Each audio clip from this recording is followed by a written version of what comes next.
Hello, it's me, Recky, together with... Carol. And it's time for another reaction. Yeah. And I actually got this suggestion during a live from, I think it was Samuel Stamper. Okay. During a Recky live. And I thought, well, I think me and Carol can watch it together. Okay. And this is pirates tried to hit the wrong U.S. Navy ship. Big mistake. And this is from the channel called Navy Media. If you want to check it out by yourself, you find the link for Navy Media and the video we're going to watch. It will be located right down there in the description. Go there and give them the support that they so much deserve. And I can't believe that they actually hit a Navy ship. But for me, I didn't know that pirates still existed. But they are, normally, most often, they are Somali pirates, and they go out... you remember the movie with Tom Hanks when he was I Am the Captain Now? Oh, geez. Yeah. It was a long time So they ago. are still active, and they are actually quite dangerous. Wow, okay. And they are now Africa's horn, just Yeah. by this Yeah. the Somali. Okay. And we're going to find out what actually happened, and it was going to be amazing to see how they got denied, probably. Well, definitely. If you do enjoy this, don't forget to hit the like and, of course, that subscribe. That's something we greatly appreciate. Yeah. Yeah. I'm saying this right because I feel my tongue is not really I think so. grabbing. I'm so used to it now, so I don't... I'm used to it. Let's find out. Let's do this. It was a cargo ship. They thought it was a cargo ship. Big, slow, and ripe for the taking. Two skiffs, packed with armed Somali pirates, cut through the waves at full throttle, engines screaming across the dark waters of the Gulf of Aden. Their target? A massive silhouette on the horizon. No flag, no lights, just steel and silence. In pirate logic, that usually means unescorted freight. Wrong. In less than 90 seconds, that silhouette revealed itself for what it really was. A floating war fortress. Not just a U.S. Navy ship, but a full-blown nuclear-powered aircraft carrier. You know, the kind that launches warplanes before breakfast and carries more firepower than most countries. The pirates, they had AKs and RPGs. The carrier, it had 5,000 sailors, Sea-Whiz cannons, radar-guided missile systems, and a zero-patience policy for threats. What happened next wasn't a standoff, it wasn't even a fight. It was a lesson. One that started with a warning and ended with weapons drawn and pirates face down on a rigid hull inflatable boat, or RHIB. Because this is what happens when you pick the wrong ship. This is what happens when you try to hit a U.S. Navy aircraft carrier. And this was a big mistake. The radar spotted them first. Two fast-moving blips, low signature, no AIS signal, approaching at speed. Inside the Combat Information Center of the USS Dwight D. Eisenhower, the system lit up. The operator called it out without hesitation. Contacts, two small craft bearing 085, closing. In the Red Sea, that only means one thing: trouble on the water. The officer on the deck didn't need a second opinion. He leaned into comms. Bridge, CIC, notify flight deck, launch Seahawk now. Outside, the carrier was already awake. This wasn't a sleepy convoy. This was a full strike group on patrol, and the carrier was its nerve center. In less than 2 minutes, an MH-60R Seahawk spun its rotors and roared off the deck, loaded with a door gunner, radar systems, and eyes sharp enough to ID a tattoo at 5,000 feet. It angled straight toward the incoming threat. Meanwhile, sailors on the flight deck had paused for exactly 0 seconds. Yellow shirts cleared space. Red shirts checked weapons loads. Green shirts waved clearance for another bird on standby. And the CIC? A second contact. Skiffs are splitting. One's pulling a port, one's still heading straight for us. Textbook pirate tactic. Divide and confuse. The captain gave a simple command. Maintain course. Let them commit. Up in the air, the Seahawk had visual. The pilot called it in. Hostile posture. Repeat. Visible armament. That's all the Navy needed. Because while most pirate encounters get the benefit of the doubt, this one had already crossed the line. A second Seahawk was launched. RHIB teams on the nearby destroyer USS Gravely geared up. On deck, Swedes spun quietly into standby. No. The whole ship was calm, focused, and fast. But make no mistake, they were not waiting to be attacked. Because on a U.S. aircraft carrier, hesitation isn't protocol. It's a liability. And the pirates, they had no idea what they were walking or sailing into. From their view, it was still just a big ship on the water. From the Navy's view, it was two threats closing in fast, and everything was in motion. The pirates didn't know it yet, but the warning shot was already locked and loaded. The skiff on the right kept coming. No course change, no speed drop, just blind confidence. Or should I say, blind stupidity. At 800 yards, the Seahawk dropped altitude. The side gunner swung the M240 into position. No firing yet, just posture. A not so subtle way of saying, you're in the wrong neighborhood, buddy. But the pirates didn't flinch. What? One of them even stood up, holding something long and metallic over his shoulder. RPG. That was it. Hostile confirmed, the Seahawk radioed. Weapons in hand, continuing intercept. Back on the Eisenhower, the captain didn't even blink. From the port side of the destroyer, two 11-meter RHIBs hit the water, packed with Navy visit, board, search, and seizure, or VBSS teams. Body armor, M4s, flashbangs. These weren't diplomats. These were floating SWAT teams with a license to act fast and hit hard. The carrier itself didn't need to fire a single round. That's what the task force was for. But if things escalated, Sea-Whiz turrets were already humming quietly. Radar tracking the skiff like a hawk staring at a mouse in an open field. Meanwhile, the Gravely moved into flanking position. It was like watching chess at 35 knots. One skiff trying to fake out two warships and a helicopter. Not exactly a winning strategy. Overhead, the Seahawk's gunner gave a final visual warning.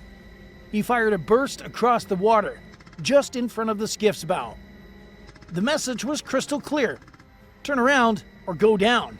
Oh, This time, the pirates what is reacted. that? That's trackers. What? So every third, normally it's every second, third, every fifth, every sixth, as a light, so you see exactly where you're shooting at. Wow. You didn't know that? No, I didn't. No.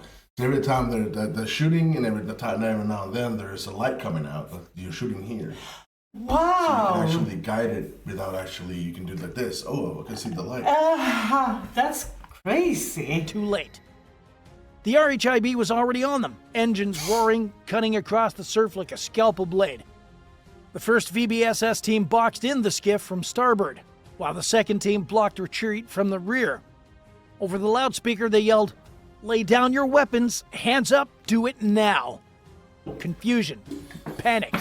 One pirate tossed his AK into the water, another froze, eyes wide. Smart choice. The ones that didn't? Well, let's just say that the Navy doesn't wait long for a group vote here. In less than 30 seconds, it was over.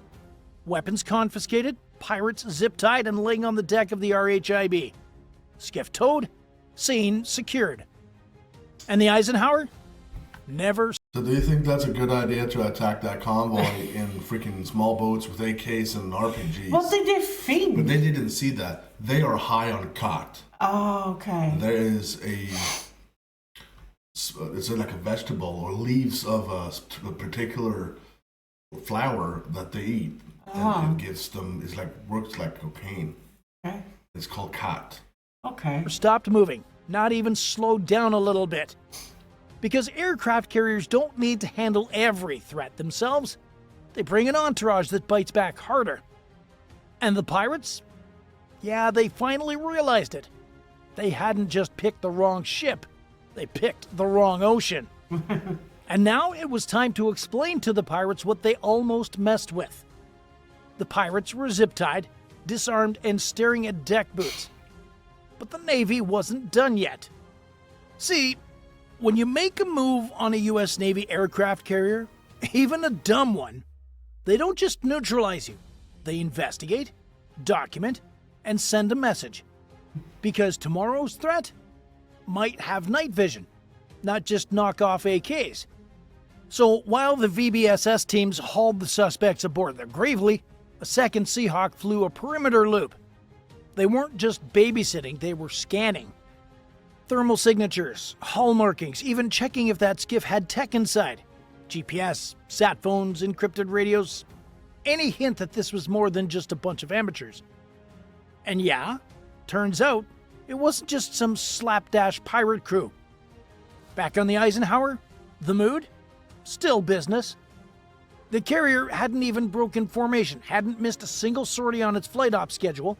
The catapults were still launching FA-18 Super Hornets into the sky. The deck crew hadn't even blinked.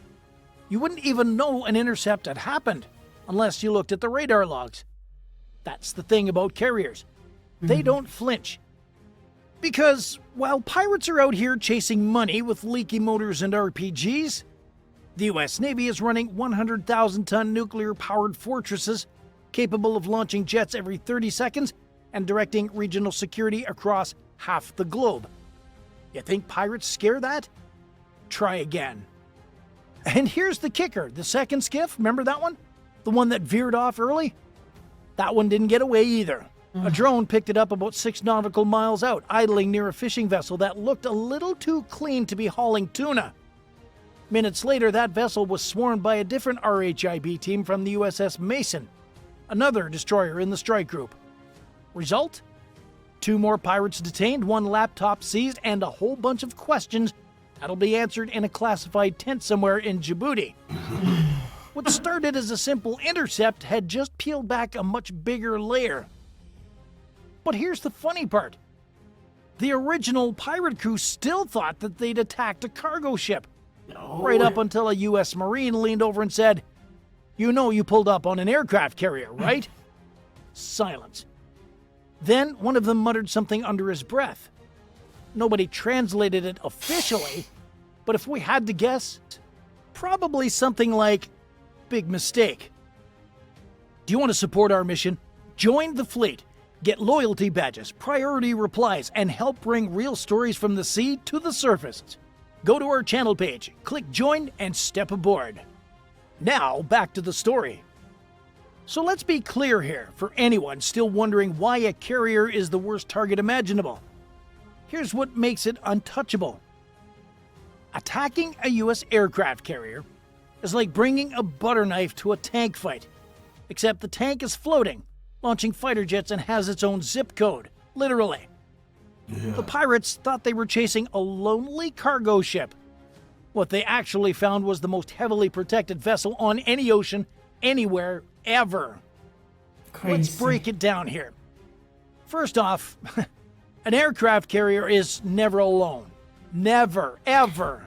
Are they? If you're just pulling up on a flat deck, you're pulling up on a carrier strike group. A tight formation of destroyers, cruisers, submarines, supply ships, helicopters, drones, and a sky full of fighter jets. It's basically a floating war city with a no stupid questions policy. Take the USS Dwight D. Eisenhower, for example.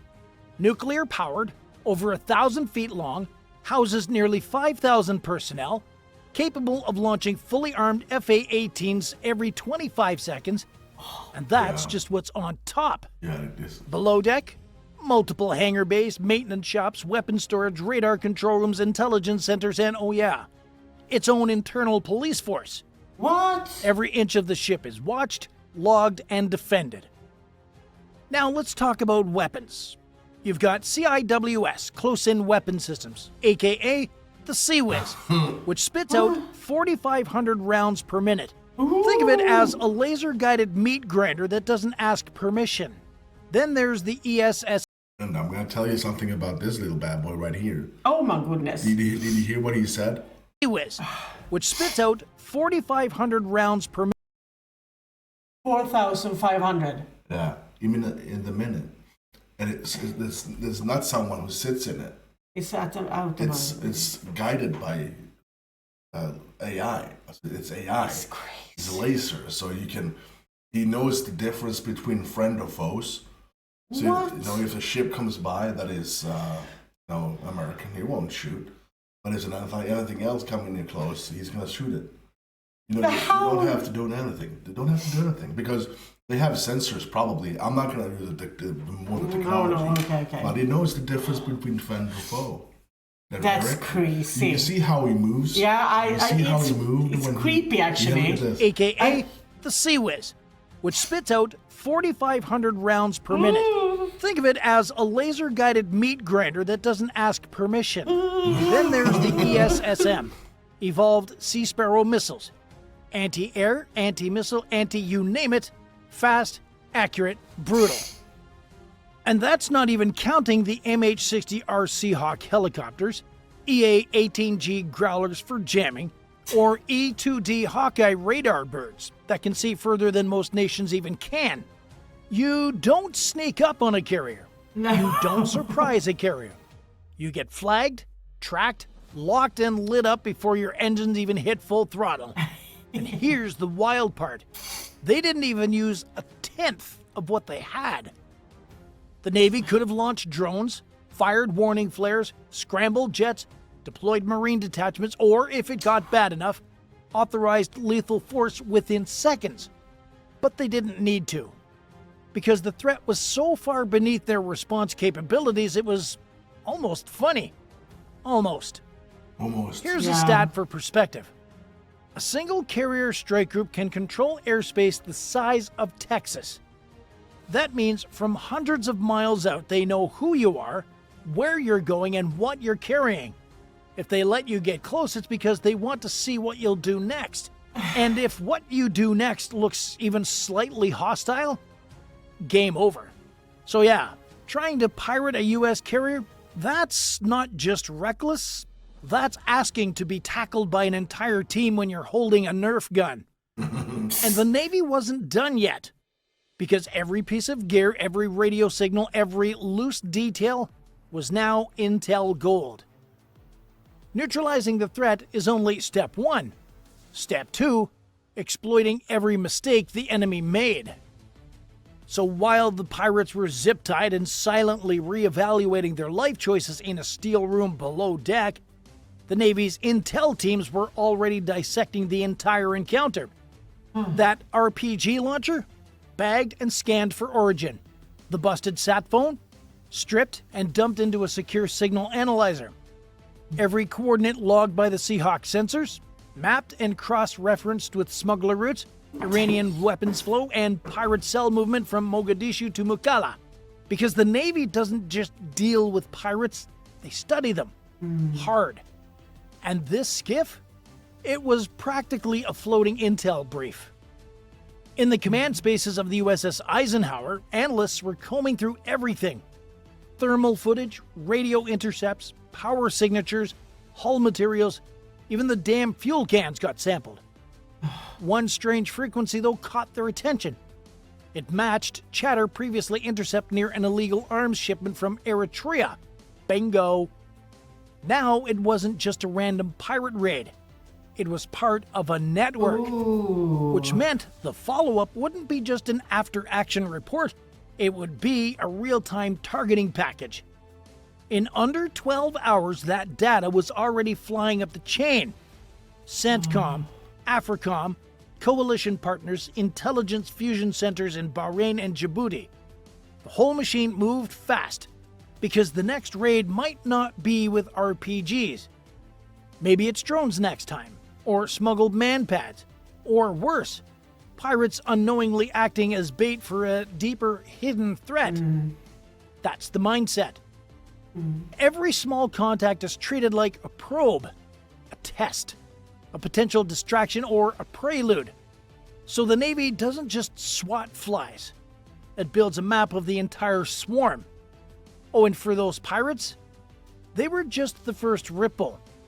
The real wave was already moving beneath the surface. Intel teams syncing data, drones shifting search grids, strike planners whispering the three most dangerous words in the US Navy's vocabulary. target package confirmed. The ocean was quiet again, but it wouldn't stay that way. The Navy was watching, and now, so was everyone else. By sunrise, the ocean was calm again. The Eisenhower hadn't missed a beat. Flight ops resumed, coffee was brewed, jets were launched. Another day aboard the most lethal ship afloat.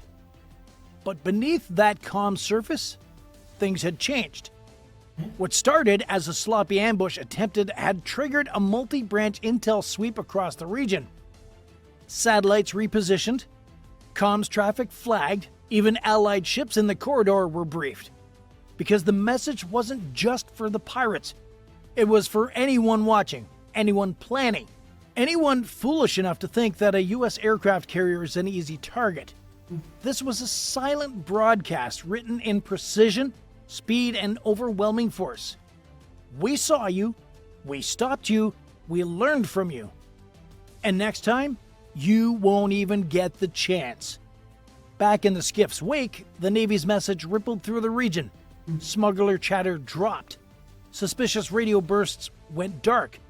And for a few tense days, even the sea lanes near Somalia held their breath. Because when the U.S. Navy responds, they don't post a warning. They just make an example. If you were commanding the carrier, what would you have done differently? Would you have taken them alive or sink the skiff on sight? Let us know in the comments. And if you thought this breakdown was wild, intense, or straight up unbelievable, smash that like button, subscribe, and hit the bell so you never miss what's coming next. Because in waters like these, you never know what's coming next.